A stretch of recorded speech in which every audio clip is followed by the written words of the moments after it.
Hello guys, இன்றைக்கி நம்ம பார்க்க போகிற பாட்டு 58வது பாட்டு. மன அமைதி பெற. உங்கள் மனசு அளவாஞ்சிக்கிட்டே இருக்கும். அந்த மனசு அளவாயாமல் ஒரு மன திருப்தியும் மனசு அமைதியாக சாந்தமாக ஒரே ஒரு நிலைப்பாட்டில் அமைதியாக நிம்மதியாக பீஸ்ஃபுல்லாக இருக்கிறதுக்கு இந்த பாட்டை நீங்கள் தொடர்ச்சியாக படிக்கணும். ஃபஸ்ட்டு பாட்டு என்னன்னு பார்த்துடலாம். அருணாம்புயத்தும் என் சித்தாம்புயத்தும் அமர்ந்திருக்கும் தருணாம்புயமுலை தையல் நல்லால் தகைசேர் நயன கருணாம்புயமும் வதனாம்புயமும் கராம்புயமும் சரணாம்புயமும் அல்லார் கண்டிலேன் ஒரு தஞ்சமுமே.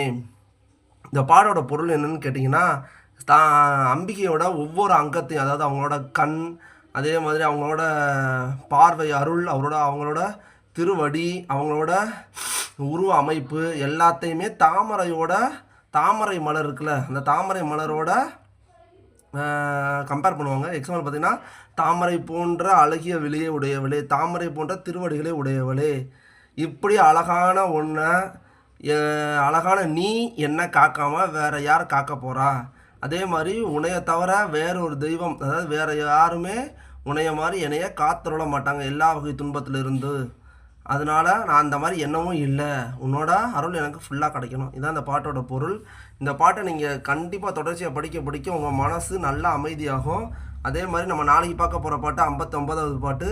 உங்கள் பிள்ளைகள்லாம் ஆம்பளை பிள்ளையோ பொம்பளை பிள்ளையோ நல்லவர்களாக, பிள்ளைகள் நம்மளோட குழந்தைகள் நல்லவர்களாக வளரோம்னா நம்ம அந்த 59வது பாட்டை படிக்கணும். அது என்னன்றதை நம்ம நாளைக்கு பார்க்கலாம்.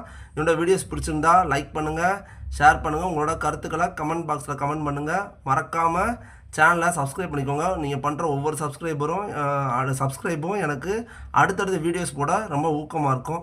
நாளைக்கு நம்ம 59வது பாட்டு பார்க்கலாம்.